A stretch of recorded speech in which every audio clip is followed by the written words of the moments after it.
Kajian tafsir surat Al-A'la bersama Ustaz Abdul Qadir Syadzili hafizahullah.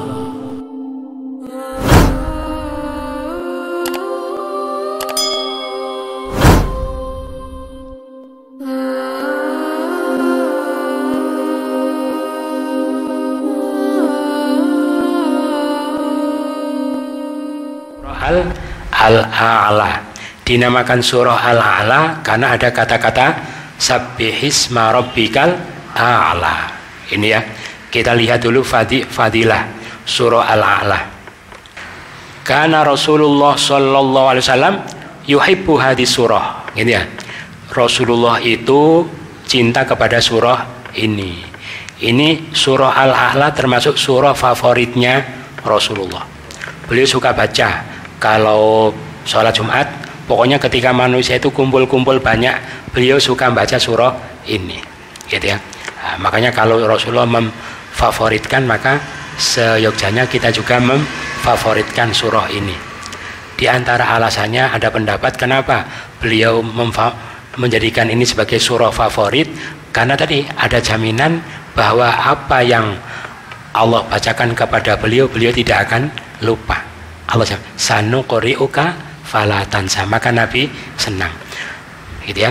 Terus ada lagi riwayat, ini sama cerita tentang Mu'ad lagi ya. Mu'ad yang baca surah panjang tadi, jadi imam sholat membaca surah panjang, Nabi mengatakan halla shallaita bisabbihisma rabbikal a'la wasyamsi waduhaha wal laili idza ya. Kenapa kamu tidak baca surah Al-A'la, gitu ya, surah Asy-Syams, surah Al-Lail, gitu. Jadi itu teguran kepada Mu'ad, berarti dianjurkan membaca surah-surah itu kalau menjadi imam. Seperti kemarin disampaikan ya. Jadi anjuran Nabi kalau mengimami sholat itu sebenarnya pakai surah-surah yang pendek-pendek. Ya, sunnahnya berurutan antara rakaat pertama dan rakaat yang kedua, gitu berurutan. Terus sunnahnya lagi rakaat yang pertama lebih panjang daripada rakaat yang kedua ya. Jadi kalau nyuplik-nyuplik tengah-tengah surah itu sebetulnya bukan yang utama, paham ya, gitu. Yang utama itu ya surah yang, jadi satu rakaat itu selesai satu surah, berarti ya jangan ambil yang panjang-panjang. Nah ini apa, ada riwayat Nabi Shallallahu Alaihi Wasallam beliau membaca pada Idaini, Idul Adha dan Idul Fitri, sabbihisma rabbikal a'la, terus wahal ataka hadisul ghasyiyah, itu kan urutan, gitu ya, gitu. Jadi rakaat pertama Al-A'la, surah kedua Al-Ghasyiyah. Terus wa in wafaqa yaumal jum'ah qara'ahuma jami'an. Andaikan apa? Pas hari raya itu pas hari Jumat. Hari Jumatnya pun beliau baca apa? Sabihis, yang kedua Al-Ghasyiyah. Nah, itu ini pelajaran bagi para imam ya, gitu. Makanya betul kalau kita sering jumpai banyak khotib itu memang membaca itu, dan itu sunnah ya, gitu. Makanya rata-rata bapak-bapak hafal ya, itu. Kenapa? Karena tiap Jumatan mesti imamnya baca itu. Ya memang disunahkan seperti itu yang dibaca oleh Nabi. Sabbihisma rabbikal a'la, sucikanlah nama Tuhan engkau yang paling tinggi. Sucikanlah nama Tuhan engkau. Maka ini perintah dari Allah untuk baca tasbih. Sabbihisma rabbika, maka kita baca subhanallah, gitu ya, gitu. Sucikan nama Tuhanmu, artinya bertasbihlah, gitu. Sucikan Tuhanmu. Ada keterangan yang dimaksud mensucikan nama Tuhanmu itu apa? Yang pertama, tidak menyebut nama Allah, tidak menyebut Allah kecuali dengan nama-nama yang Allah menamakan pada dirinya. Tidak menyebut Allah kecuali dengan nama-nama yang Allah namakan untuk dirinya. Tidak menyebut nama Allah dengan nama-nama yang lain, yang Allah tidak memberi nama itu pada dirinya. Yang kedua, tidak menggunakan nama Allah untuk selain Allah. Ya, ini tidak boleh. Jadi nama Allah digunakan untuk yang lain itu hukumnya bisa haram, ya, tidak boleh. Termasuk salah satu jenis kemusyrikan, karena tidak boleh nama Allah untuk yang lain. Paham ya? Gitu. Kenapa? maksudnya untuk nama orang, nama tempat. Kalau itu sumpah beda ya. Maksudnya punya anak, anakmu siapa namanya? Anak saya Ar-Rahman, gitu ya. Nanti adiknya saya kasih nama Ar-Rahim, gitu. Itu haram itu ya, maksiat, gitu ya. Gitu. Kakaknya siapa? Al-Malik, gitu ya. Gitu ya, tidak boleh ngasih nama orang dengan nama-nama Allah. Lalu gimana kalau untuk orang dikasih Abdun, ya bukan Ar-Rahman tapi Abdurrahman, hambanya Ar-Rahman, Abdul Malik, Abdul Rahim, gitu ya, kasih Abdul. Sekarang banyak nama masjid. Masjid apa? Al-Hamid, ya. Masjid apa? Ar-Rahman. Ada ya? Oh, itu nama Allah kok untuk nama masjid? Tidak boleh, gitu ya. Gitu. Kalau untuk masjid dikasih Baitur Rahman, Baitul Hamid. Kalau Baitur Rahim, kan itu rumahnya Allah, gitu ya. Kalau untuk orang dikasih Abdun, kalau untuk masjid dikasih Bait, gitu. Tidak boleh nama orang digunakan untuk yang lain. Sucikan nama Tuhan engkau yang paling tinggi. Ada riwayat bahwa ketika turun ayat Sabbihisma rabbikal apa ini? Ketika turun ayat ini ya, Sabbihisma rabbikal fasabbih bismi rabbikal azim, maka Rasul mengatakan ij'aluha fi ruku'ikum. Ketika turun ayat Sabbihisma rabbikal a'la, beliau mengatakan ij'aluha fi sujudikum. Paham ya? Ketika ada ayat fasabbih bismi rabbikal azim, gitu ya, sucikanlah dengan nama Tuhanku yang agung, maka Nabi bersabda apa? Jadikanlah dia di rukuk kalian. Berarti kalau rukuk baca apa? Subhana rabbiyal azim, gitu ya. Tetapi ketika turun ayat Sabbihisma rabbikal a'la, beliau katakan jadikan dia di sujud kalian. Berarti kalau sujud baca Subhana rabbiyal a'la, gitu ya. Ini dalilnya. Sujud Subhana rabbiyal a'la, rukuk Subhana rabbiyal azim, gitu. Kata Nabi, jadikan kalian di rukuk apa? Sabbih bismi rabbikal azim. Jadikan di sujud apa? Sabbihisma rabbikal a'la. Tadi itu perintah ya, Sabbihisma rabbika, sucikan nama Tuhan engkau yang paling tinggi. Maka diriwayatkan adalah Nabi, adalah Rasulullah, ketika beliau membaca Sabbihisma rabbikal a'la, beliau mengatakan Subhana rabbiyal a'la. Jadi diperintah langsung dilaksanakan. Sabbihisma rabbikal a'la alladzi khalaqa fasawwa. Nah, habis selesai ayat Subhana rabbiyal a'la, yaitu zat yang telah menciptakan lalu dia menyempurnakan. Jadi Allah itu, segala ciptaan Allah adalah sempurna, gitu ya. Cuma kadang kelihatannya tidak sempurna, tapi sebetulnya yaitulah bentuk kesempurnaannya ya, untuk keseimbangan. Karena kesempurnaan itu bukan apa, bukan hanya ya, apa per individu makhluk yang Allah ciptakan, tapi hubungan individu itu dengan yang lain ya. Apa namanya, kesempurnaan alam, keserasian. Pokoknya semua yang Allah ciptakan itu dalam bentuk yang sempurna. Dan zat yang telah menetapkan lalu dia memberi petunjuk. Ditetapkan takdirnya, umurnya, rizkinya, gitu ya. Termasuk tingginya maksimal berapa ya, barangkali seperti daun ini kan ditentukan ya, daun kelor, daun apa namanya, bidara, daun pisang, itu sudah ada ketentuan ukurannya. Manusia juga Allah tentukan, termasuk takdirnya. Lalu setelah Allah tentukan, Allah kasih petunjuk. Petunjuk maksudnya apa? Dikasih pemahaman ya, termasuk insting untuk mempertahankan diri, termasuk mencari makan dan lain-lain. Itu semua adalah petunjuk dari Allah. Atau takdir-takdir yang akan berhubungan dengan makhluk yang Allah ciptakan, itu juga sudah ditentukan. Satu riwayat, innallaha qaddara maqadirul khalaiq qabla ay yakhluqas samawati wal ard bi khamsina alfasanah. Ya, apa? Allah menentukan takdirnya makhluk sebelum menciptakan langit bumi berapa? 50.000 tahun. Diciptakan dulu ketentuannya, baru makhluknya diciptakan. Kemudian zat yang mengeluarkan tumbuh-tumbuhan, lalu dia menjadikannya kering kehitam-hitaman. Kami akan bacakan kepada engkau wahai Nabi, maka engkau tidak akan lupa. Ini makanya Nabi setiap kali beliau mendengar satu ayat dari Allah, tidak pernah beliau itu melupakan. Gitu. Jadi di zaman itu memang orang itu cerdas-cerdas. Orang Arab itu masih punya kelebihan mereka, yaitu kecerdasannya, kuatnya hafalan. Mereka hafal ribuan syair itu biasa, gitu ya, ribuan.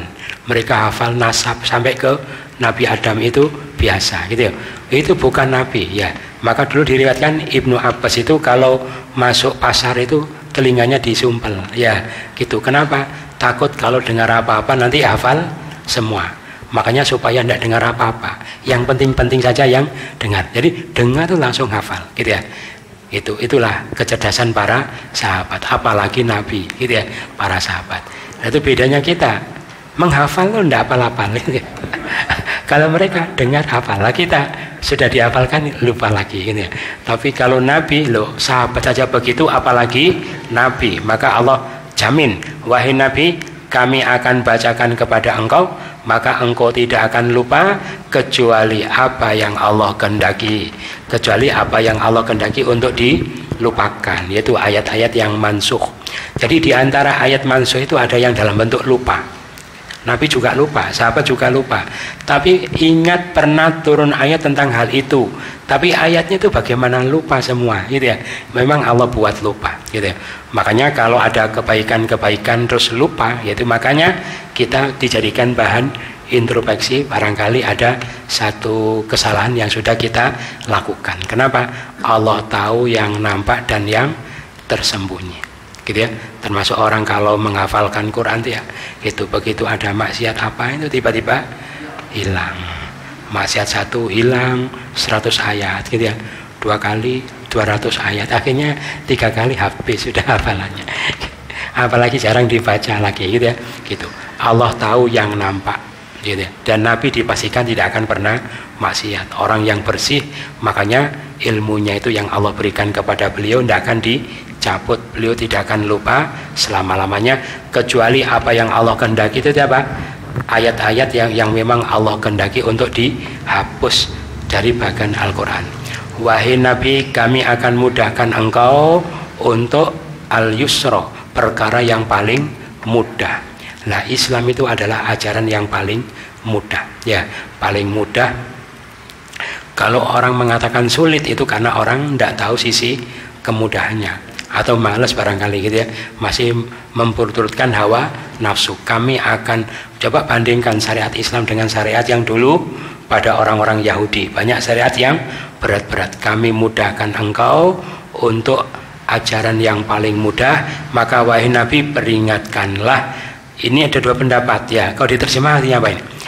Peringatkanlah jika peringatan itu bermanfaat. Berarti ini memesankan kepada kita bahwa kalau kita menyampaikan Quran kepada orang, itu kita pilih kepada orang-orang yang orang yang kira-kira orang itu bisa menerima Al-Quran, gitu.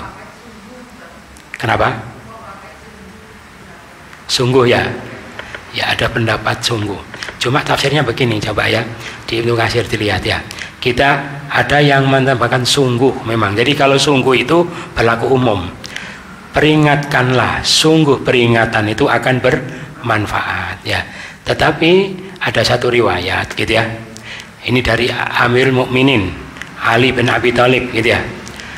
Ma anta bimuhaddisin kauman hadisan illa la, ya. Ma anta bimuhaddisin kauman hadisan la tablughuhu uquluhum illa kana fitnatan li ba'dihim. Ya. Andaikan artinya sungguh, itu tidak akan disebutkan riwayat ini, gitu. Jadi gimana? Kamu itu tidak menyampaikan satu hadis kepada satu kaum yang hadis itu tidak bisa dijangkau oleh akal mereka, gitu ya. Maka hal itu akan malah menjadi fitnah bagi sebagian mereka.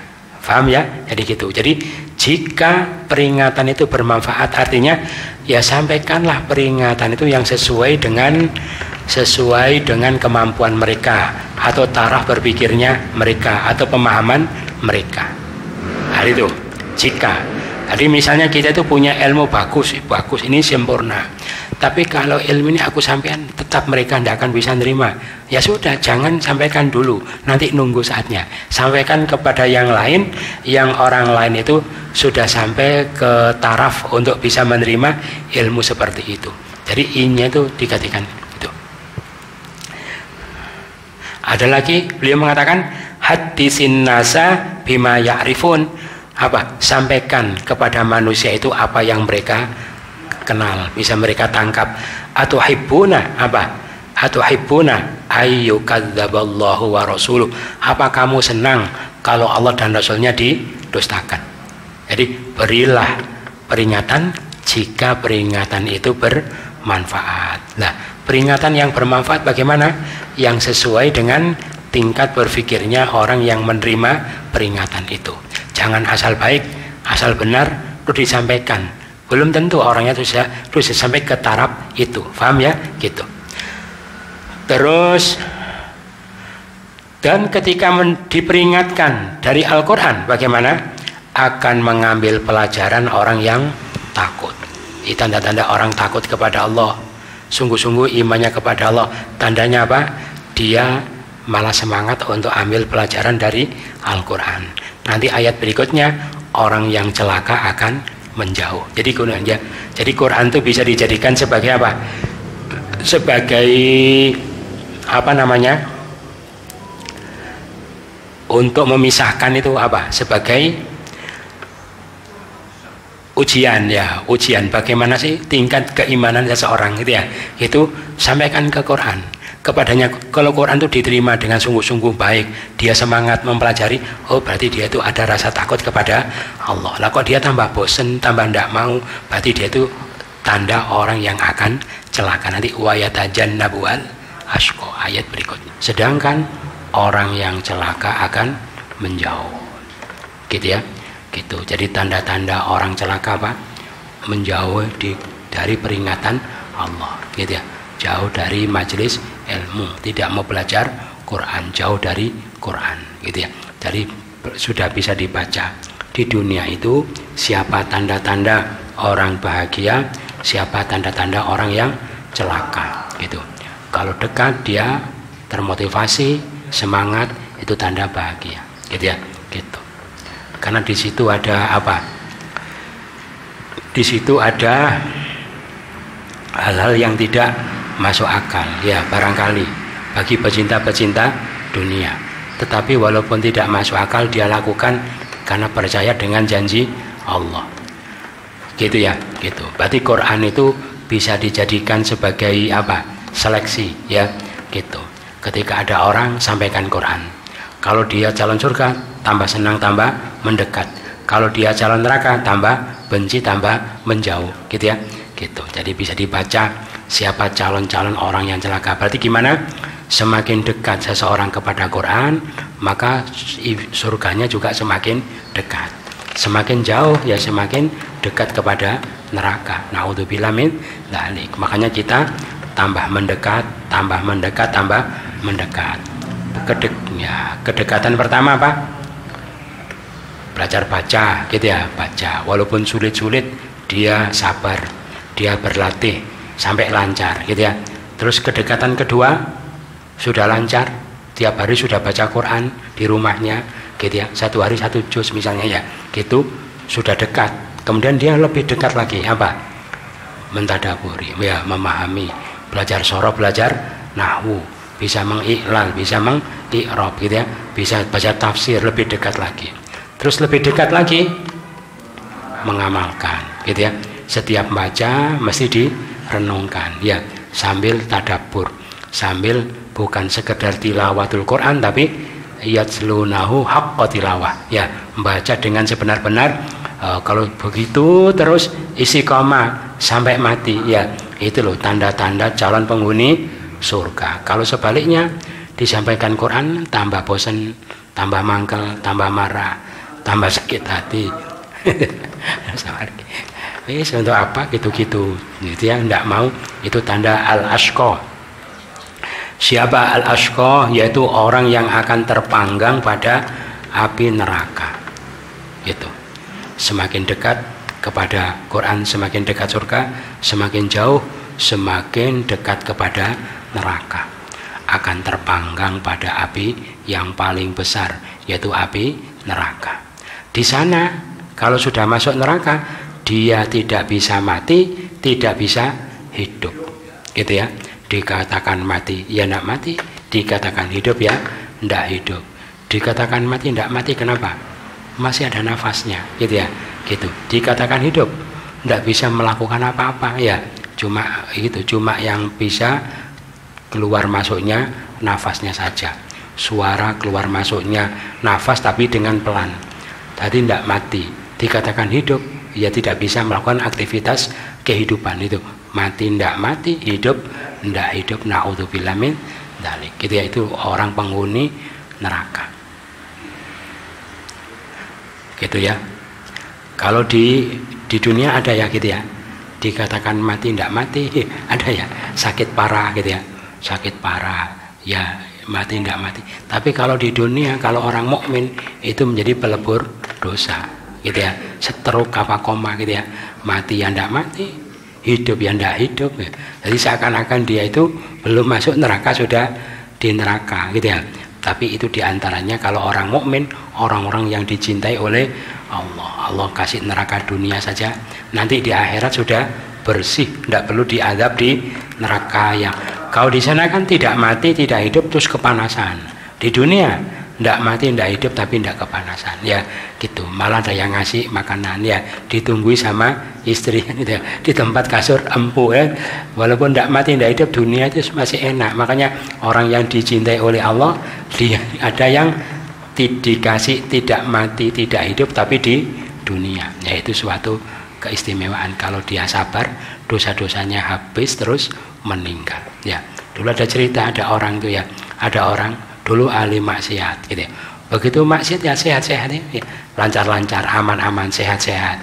Begitu tobat itu sakit-sakitan, ada ya, sakit yang ini, yang itu ada. Itu loh tanda tobatnya diterima oleh Allah, gitu ya. Gitu, tobatnya diterima, Allah kasih apa? Pembersihan dosanya dalam bentuk sakit-sakit yang dia lakukan. Maka siapa mengalami itu, baca apa? Alhamdulillahirabbil alamin, gitu ya. Cuma ada riwayat seperti ini, ada di neraka itu ternyata orang itu mati, ada gitu ya. Ini ada cerita. Qala Rasulullah sallallahu alaihi wasallam, amma ahlun nar, gitu ya. Adapun penduduk neraka, alladzina hum ahluha, yang memang mereka itu penduduk neraka, memang dipersiapkan sebagai calon penghuni neraka. Mereka la yamutuna wala yahyauna, tidak mati, tidak hidup. Itu memang calon-calon penghuni neraka, ya. Wa amma unasun, adapun ada sekelompok manusia, yuridullahu birahmah, Allah menghendaki rahmat pada mereka, gitu ya. Tapi masuk neraka, tapi pada ujungnya dia akan dapat rahmat. Bagaimana? Fayumituhum finnar, itu apa? Allah matikan mereka di neraka. Jadi orang-orang mukmin itu nanti kalau pada akhirnya akan dapat syafaat, keluar dari neraka, bisa mati, ya. Menurut riwayat ini, Allah matikan mereka di neraka, terus fayadkhulu alaihim asyufa'a, gitu ya. Maka para pemberi syafaat masuk menjumpai mereka, memberi syafaat. Fayakhudhur rajulu ansarahu apa? Fayumbituhum. Maka ada seseorang yang mengambil di neraka itu orang-orang yang ditolongnya, lalu menumbuhkan mereka, ya. Kalau di ayat yang lain itu, di hadis yang lain disebutkan ketika sudah jadi arang, ya, mati, kebakar sampai jadi arang, tapi mati. Setelah itu seorang pemberi syafaat itu masuk, kemudian memberi syafaat, terus dihidupkan lagi, tumbuh lagi, seger lagi, dimasukkan ke dalam surga, gitu. Berarti ada orang di neraka itu mati ternyata, ya. Siapa? Yaitu orang-orang yang pada akhirnya Allah akan masukkan dia ke dalam surga. Tapi kalau penghuninya tidak mati dan tidak hidup. Terus berikutnya, sungguh beruntunglah orang yang mensucikan diri. Berarti supaya orang tidak masuk neraka ketika di dunia harus berusaha mensucikan diri. Berarti tadi kan dekat dengan Quran, dekat dengan surga. Jauh, berarti jauh dari surga, dekat ke neraka. Berarti Quran itu sebagai sarana untuk mensucikan diri. Gitu ya, gitu. Karena di dalam Quran itu apa? Ada menunjukkan kurang-kurangnya apa, salah-salahnya apa, dan Quran juga menunjukkan cara membersihkannya seperti apa. Gitu ya. Berarti kalau orang belajar Quran itu berarti mandi, ya sedang mandi. Kalau orang mandi apa? Orang mandi itu kan tahu dulu mana yang kotor-kotor, gitu ya. Gitu, yang dikosoi mana, bagian mana yang kena kotoran. Setelah itu dicuci, gitu ya. Nah, itulah Quran. Orang belajar Quran tahu, gitu ya. Makanya orang itu kalau belajar Quran itu mesti melihat dirinya banyak kotoran, gitu ya. Itu. Tapi kalau orang tidak mau belajar Quran, mesti merasa dirinya sempurna, sudah bersih. Ya, tidak ada yang perlu dibersihkan. Gitu. Jadi gitu. Nah, bukti orang belajar Quran itu sukses apa? Berhasil. Kalau dia sudah bisa melihat kotoran yang ada pada dirinya. Karena Quran itu yang pertama itu. Yang kedua diajari cara membersihkannya seperti apa. Tobatnya, ya istighfarnya kembali kepada. Jadi kotorannya tahu. Cara membersihkannya juga tahu. Nah, dia begitu terus meninggal. Berarti meninggal dalam kondisi sudah bersih. Gimana? Langsung dimasukkan almari, ya almari surga. Kenapa? Sudah bersih, sudah wangi. Tapi kalau kembali ke Allah kotor, dikucak-kucak dulu sama malaikat ya, dikucak-kucak, dipelintir-pelintir ya. Kalau di dia digeblok-geblok ya, diosok-osok ya gitu. Kan gitu ya. Terus itu disetrika panas gitu ya. Gitu. Itu kan kalau bajunya bisa teriak itu main teriak-teriak kepanasan gitu ya. Dipanas itu terus wangi, baru kalau sudah bersih tadi dimatikan ya. Sudah bersih terus dimasukkan ke dalam surga. Gitu. Makanya pembersihan itu bisa terjadi di dunia, bisa terjadi di akhirat. Kalau terjadi di dunia apa? Pembersihan di dunia yang pertama jelas istighfar, taubat gitu ya. Yang kedua, amal soleh itu, semua amal soleh itu membersihkan dosa. Ya, melangkah ke masjid satu langkah menghapus dosa, satu langkah mengangkat mengangkut. Orang wudhu juga dosa-dosanya rontok seiring dengan tetesan wudhunya. Terus apa lagi? As-shalawatul khamsu mukaffiratun bainahunna, sholat 5 waktu. Semua, jadi semua kita lakukan ibadah di dunia itu pembersihan. Gitu. Kalau istri melihat suami melihat istri dengan sayang gitu, sayang itu dosa-dosanya menguap. Enak ya gitu. Cuma makanya dipandangi terus suaminya, pandangi. Itu dosa. 1 jam 2 jam tambah habis dosanya. Jadi gitu. Cuma mandang saja itu, apalagi suaminya sudah tua gitu ya, dipandangi sambil kasihan ya, kasihan itu dosa-dosa. Jadi gitu. Jadi ibadah-ibadah di dunia itu bisa menghapus dosa, pembersihan. Termasuk kalau orang di majelis ilmu ini, selama di majelis itu dimohonkan ampun oleh para malaikat. Ketika dia habis sholat belum meninggalkan tempat sholatnya juga dimohonkan ampun oleh para malaikat. Apalagi jadi semua amal dunia, amal-amal soleh itu pembersihan. Pertama istighfar, kedua amal-amal soleh, ketiga apa?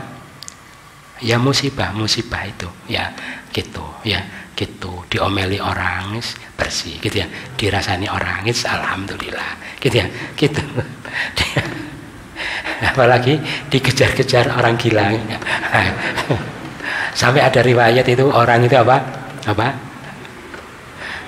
pokoknya deg-degan, takut, kaget, itu loh bisa membersihkan dosa. Saking enaknya kita jadi orang mukmin. Ada riwayat orang naruh apa gitu ya, terus padahal dimasukkan saku, terus lupa, dicari tidak ketemu mana ini ya. Oh di sini loh. Kagetnya tadi itu loh bisa mengurangi dosa. Saking murahnya ampunan Allah ya. Enak kalau dapat gitu-gitu sering ya. Gitu nanti begitu mati sudah bersih, tidak usah masuk neraka. Sungguh beruntung orang yang selalu mensucikan diri dan dia menyebut nama Tuhannya lalu dia sholat, atau dia ingat kepada nama Tuhannya kemudian dia sholat gitu, menyebut nama Tuhannya lalu dia sholat. Tadi membersihkan diri termasuk sodako ya, zakat itu juga termasuk pembersihan diri. Kemudian setelah itu dia menyebut Tuhannya, kemudian dia sholat. Ini berarti mengisyaratkan kalau orang sholat itu baca bismillah, gitu ya, gitu, baca bismillah dulu. Ingatlah bahwa sholatmu itu karena pertolongan Allah. Bismillah itu artinya apa? Dengan nama Allah, dengan pertolongan Allah. Jadi ini loh bukan saya bisa sholat ini semata-mata ditolong oleh Allah. Bisa datang ke masjid, ya, bisa berdiri, bisa rukuk, gitu ya, gitu, bisa sujud. Makanya mumpung bisa berdiri itu dipuas-puaskan, ya, mumpung bisa. Nanti kalau sudah umur berapa itu loh, sholatnya duduk, ini ya, mumpung bisa berdiri, mumpung, namanya aji, mumpung, itu. Orang itu ada yang tidak bisa sujud ya, gitu, tidak bisa sujud. Kasihan, mungkin ini kepingin sujud dulu ketika bisa sujud, sujudnya cepat gitu ya. Sekarang ingin sujud tidak bisa, sudah jungkel mungkin ya, karena tidak bisa. Itu mumpung. Termasuk apalagi bisa rukuk. Oh ya, rukuk itu kadang-kadang ini ya, yang lututnya itu agak nekuk itu loh, gitu ya. Itu karena kecedit apa gitu ya. Nah, itu sebetulnya sudah bukan sempurna gitu ya. Mumpung masih bisa rukuk sempurna, jadi di lututnya itu betul-betul apa namanya, lurus, tidak agak nekuk sedikit, ada gitu ya. Nah, itu lakukanlah. Jadi wa dzakara asma rabbih fasalla, dia menyebut nama Tuhannya kemudian dia sholat. Bisa juga jadikan berzikir pada Tuhannya lalu dia sholat. Kalau jadikan mengingat berarti apa? Berarti orang sholat itu ingat Allah dulu baru sholat, gitu ya. Seperti dulu di surah Baqarah apa wasta'inu bis sabri wassalah fa innaha lakabiratun illa alal khosyin. Sholat itu berat kecuali atas orang yang khusyuk. Berarti supaya kamu tidak berat sholat, melayang-melayang sholatnya, ya khusyuk dulu, kayak gitu ya, gitu. Berarti sama dengan ini, wa dzakara asma rabbih fasalla, ingat Allah terus sholat. Itu khusyuk dulu baru sholat. Paham ya? Jadi khusyuk itu dibentuk sebelum sholat ya. Kalau tiba-tiba khusyuk sulit, tidak bisa ya, gitu. Habis marah-marah Allahu Akbar, dijamin 100% ya tidak khusyuk. Habis ngelamun mikir apa gitu ya, Allahu Akbar, ya ke bawah ngelamunnya, ke dalam sholat gitu ya. Habis repot-repot apa Allahu Akbar, tadi gimana sih, mesti masuk gitu ya. Tadi khusyuk dulu. Dulu masih ingat cara membentuk khusyuk sebelum sholat? Pertama apa? Pertama, ini mumpung waktunya panjang. Apa? Pertama, ketika ada azan itu rasakan panggilan Allah. Allah manggil saya. Ini pencipta saya manggil saya, gitu ya. Jadi merasa kan sudah nyambung, gitu ya. Ada khusyuk. Jadi ketika ada azan merasa dipanggil oleh Allah. Betapa cintanya Allah sama saya, mau manggil saya, gitu ya, gitu. Pak RT saja tidak pernah ngundang saya, gitu. Pak RT, apalagi wali kota, ya. Apalagi gubernur, ini Allah penguasa langit dan bumi mau manggil saya, gitu ya. Disuruh hadir ke rumahnya, gitu ya, gitu. Makanya merasa dengan perasaan senang. Allah mau hayya 'alas shalah, hayya 'alal falah. Dia betul-betul merasa terpanggil. Terus azan tuh merasa dipanggil, khusyuk kan nyambung. Setelah itu sudah, karena Allah yang manggil, tidak ada yang lebih penting daripada Allah, maka dia berangkat. Tapi kalau orang menghadap orang yang mulia biasanya apa? Ya siap-siap ya, masa posisinya apa adanya, pakai baju yang bagus, mandi gitu ya, pakai wangi-wangi. Ketika dia menghadap Allah, dia merasa apa? Merasa kotoran dirinya, kesalahan dirinya. Apa pantas saya menghadap Allah dalam kondisi seperti ini? Maka dia membersihkan diri dengan berwudu, gitu ya. Makanya wudu itu dohirnya apa? Membasuhkan air ke anggota wudu, batinnya menobati, tobat ya. Jadi ketika kumur, ampuni dosa-dosaku dengan mulutku, wajah, ya Allah dosaku banyak, tanganku banyak dosa, mulutku banyak dosa, kepala, pikiran-pikiran yang suudon atau apa, semua ditobati, gitu ya.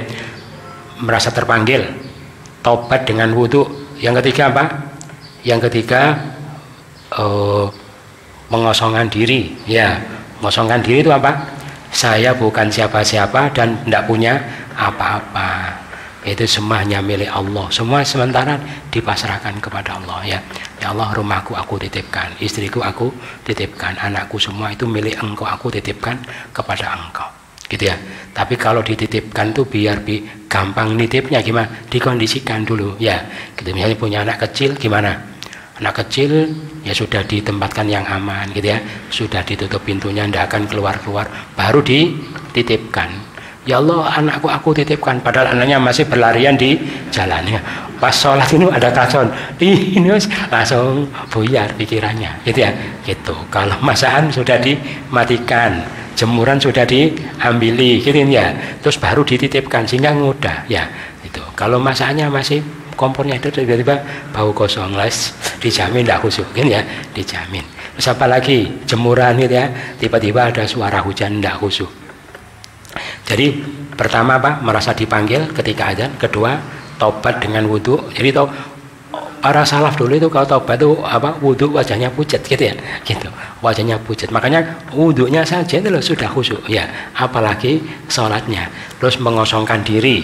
Saya bukan siapa-siapa, semua diserahkan kepada Allah. Terus apalagi yang terakhir, merenungkan siapa dirinya, siapa Allah, betapa kecilnya dia, betapa besarnya Allah gitu. Terus Allahu Akbar, gerakan-gerakan dan bacaan-bacaan dimaknai, difahami, itu sekedar melestarikan kekhusyuan yang tadi sudah terbentuk.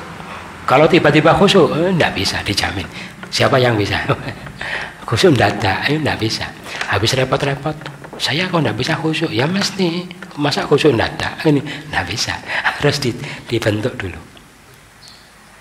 Dia menyebut nama Allah, lalu dia sholat. Kemudian bahkan kalian itu mengutamakan kehidupan dunia.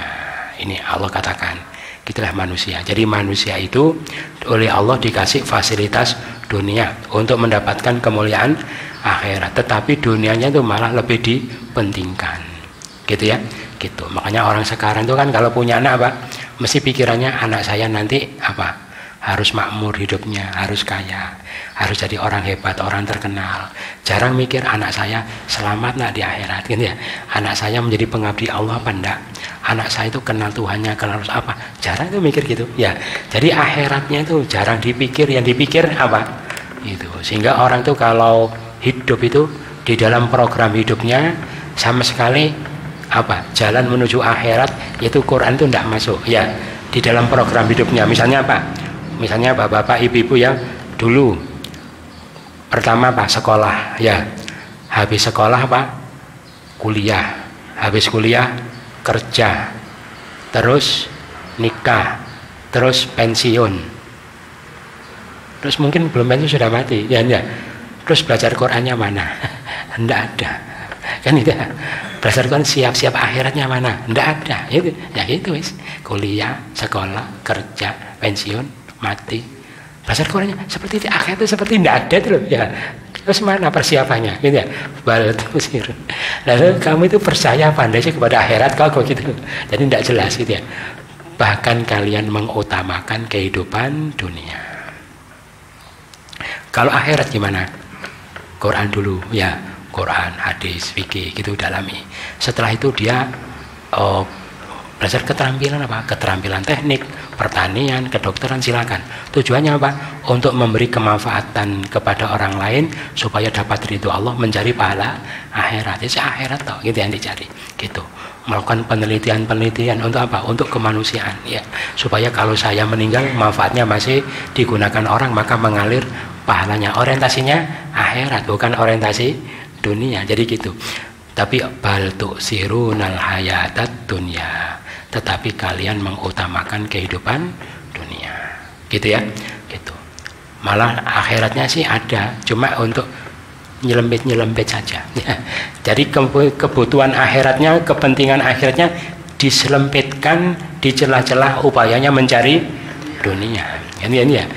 Seperti sholat dulu ya, sholat kan nyelempit ya, nyelempit pas sibuk-sibuk sholat lah ya, tapi sholat yang masih mikir pekerjaan dijamin ya gitu. Nanti apalagi terus kerja lagi, nah, terus diselempitkan. Mestinya apa? Mestinya sholat itulah tujuan dia hidup lah, terus di celah-celah waktu menunggu sholat disambi kerja. Yang nyambi itu kerjanya, bukan sholatnya. Maka disabdakan oleh Nabi, ad-dunya darun ma la darolah, ad-dunya daruman la darolah, wa maluman la malalah, walaha yajma'u man la aqlalah. Apa? Dunia itu negerinya orang yang tidak punya negeri, rumahnya orang yang tidak punya rumah, hartanya orang yang tidak punya harta. Dan untuk dunia itu orang yang tidak punya akal itu selalu mengumpulkan. Kalau sibuk kumpul-kumpul dunia dikatakan man la aqlalah. Oh, orang tidak punya akal, gitu ya. Kenapa? Wong setelah itu mau ditinggal, kumpul-kumpul. Kamu kumpul-kumpul untuk apa? Untuk ditinggal. Itu kan tidak punya akal, gitu ya. Tapi kalau akhirat kumpul-kumpul, dia upaya mati-matian untuk apa? Untuk didatangi, untuk ditempati. Itu namanya cerdas, gitu ya. Jadi gitu. Negerinya orang tidak punya negeri, hartanya orang yang tidak punya, gitu ya. Kalau bapak-bapak ya misalnya punya rumah bagus di kota, terus jalan-jalan sama teman apa sama keluarga ke Bromo misalnya, camping ya di sana ya gitu. Itu mesti meyakini ini bukan rumahnya, ini ya. Ini bukan rumah saya, ini rumah saya di sana, gitu ya, gitu. Walaupun jelek tidak apa-apa, walaupun masak di luar tidak apa-apa, walaupun bocor tidak apa, bukan rumahnya. Tapi kalau dianggap seperti gelandangan ya, gelandangan kan, ya itu rumahnya, paham ya?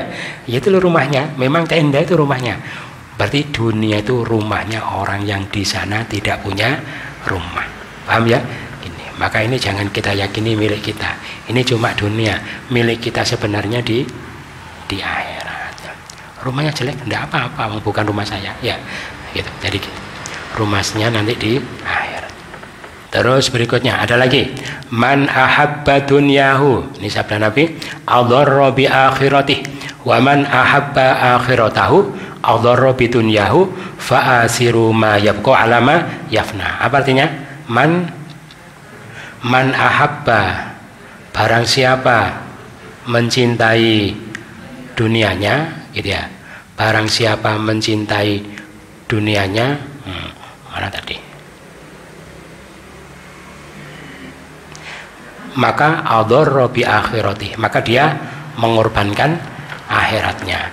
Wa man ahabba akhiratahu, siapa mencintai akhiratnya, adharra bi dunyahu, maka dia mengorbankan dunianya. Fa asiru ma yabqa ala ma yafna, utamakanlah apa yang kekal mengalahkan apa yang fana. Kita mengorbankan yang kekal untuk yang fana, apakah mengorbankan yang fana untuk yang kekal? Kalau orang cerdas, yang fana dikorbankan, ya gitu. Ndak enak, ndak apa-apa, susah, ndak apa-apa, apalagi sengsara, ndak apa-apa, menderita, ndak apa-apa, dikorbankan saja. Yang penting di sana itu kan cuma sebentar, ya gitu. Misalnya suami punya istri cerewet, tidak apa-apa, ya. Misalnya istri saya nanti di surga, ya misalnya gitu ya, gitu. Oh, paling sabar berapa tahun? Paling ya nikah umur 35. Terus misalnya umurnya berapa? 70. Cuma berapa? Gitu. Itu pun kalau sudah tua sudah tidak bisa cerewet ya biasanya, ya. Belum meninggal sudah sakit-sakitan, ya gitu. Jadi gitu, cuma berapa tahun, cuma fana, tidak apa-apa. Yang penting semakin cerewet, pahala saya semakin besar, ya. Dosa-dosanya semakin bersih. Alhamdulillah dapat istri seperti ini, ya. Jadi gitu. Nah, istri ya begitu, sama saja. Jadi dunia bukan cari enak. Jadi kalau orang tidak mau mengorbankan dunianya itu gimana? Yang penting dunianya enak, senang, lancar, mulia, kaya. Walaupun masuk neraka, tidak apa-apa. Naudzubillah min dzalik. Itu berarti mengorbankan yang abadi untuk sesuatu yang fana. Tadi dikatakan man la aqlalah, itu orang yang tidak punya akal. Maka dikatakan akhirat itu lebih baik dan lebih kekal daripada dunia. Selama-lama kamu di dunia paling cuma berapa?